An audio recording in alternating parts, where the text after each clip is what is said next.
Kakong Santa Mary Shylla kade ke kyrteng jong ka National People's Party kaban ïakhun ya ka Meghalaya Legislative Assembly election araja arpulai na kasan Saipung constituency mendagesngi kalwan man Thep kyrteng ha returning officer ha office jong deputy commissioner ha clearian. Kakong Santa Mary Shylla kade ka basong bas ha kasnong Mendi hati East Giant Hill District. Bat kane kade ka sinjam ka banungkong jongka ban yadon menta ha kakam sain hima sima bat syakri yagi pa ipa. Habakren sigilat patay kubor nakaliang jong ka kyrtong kalapan pa bawat lakade ka bedang thumai ha kani kakam hanrei ka don ka jing ngau scam bat ngej bakan poi syakathong jong ka jing jom. Wa we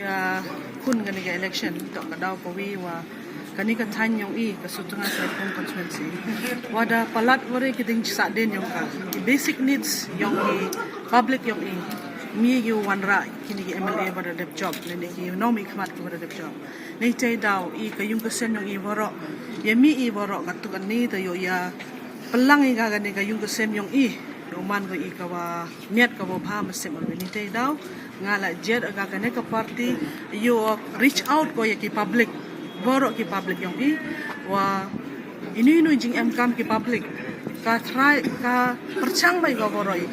i kam wa ye go wanra wa yo bai pi jana ko media keleng i ta constituency na dia daga to gani ka party unity ha ga arajar pule wanra ko jing job yo ga sarkar le ni te daw ka sutunga Saipung em kam ga gi gnong mi khmat wa de ama sarkar yo ye kre lang churu nga ga gobi ga man bai wa man ubi wano mi khman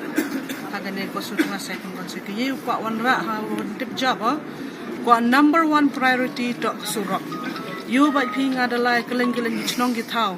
wa ki man be yong i chitom bagi lai thot wa porwa kun khon gi ple tom am surok ni te daw bon gi yap president ti ni te daw nga kam ga wi ga man be nga pat bhai na banta ga ne ga leng surok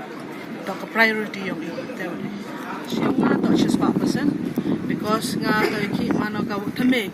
o yi ong ki public nga man ko thame tangwa i jingi le ngi de yo ba phi nga kap thame la da wan ra bun ki kam han em job la de yo ba phi ka chunong block de yo ki ambulance la po kyang la de yi wan ra samal de job pathan da